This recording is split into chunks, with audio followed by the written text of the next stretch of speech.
Hello Internet, welcome to the nunchaku.com third part of 4 in nunchucks tutorial. In the first half of this episode we will learn how to attack in the descending direction on vertical plane. In the second half we will have a look at some combinations with other possible vectors of attacks. The lateral loop can be either used to accelerate the weapon or to strike with it.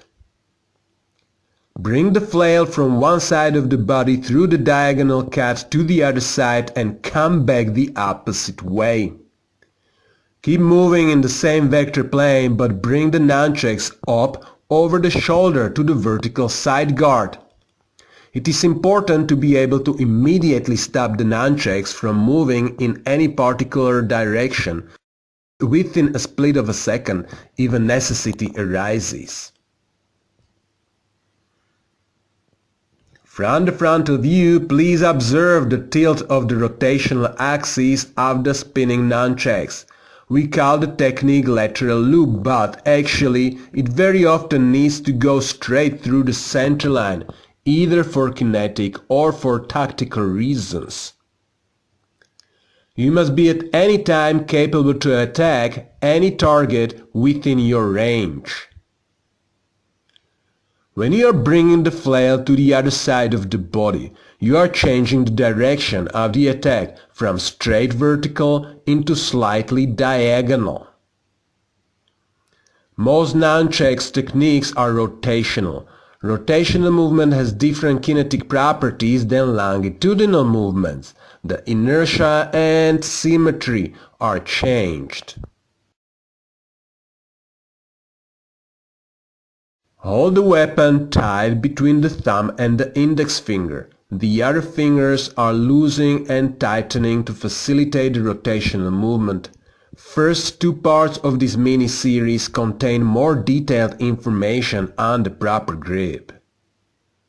One way to execute the diagonal loop is the forehand. The palm points as much to the front as possible. The other way to do the diagonal is the backhand. The hand flips when switching to the other side and comes back with a back fist movement. Anytime you get the weapon in a guarding position, you get a chance to swap the hands or to continue with the reverse movement. The guard is not only about defending, it is an important element of the strategy.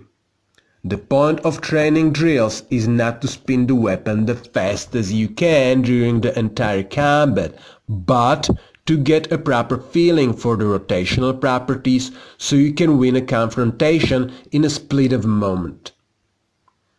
Once that you start feeling more comfortable with the basic techniques and less dangerous to yourself, you should start practicing the combinations of the different directions of attack. Make sure you are changing the direction from not only the dynamic but as well from the static positions of the weapon. Same from a guard as well as from an attack. You need to think about where you want to strike when you want to attack, not how exactly you get to the target. Your body must figure it out on its own instead of your brain. Nunchucks are a pendulum. It's got rotational properties. Learn how to use it in harmony with your own balance, with your own physiology, and within the symmetry of yours and the opponent's bodies.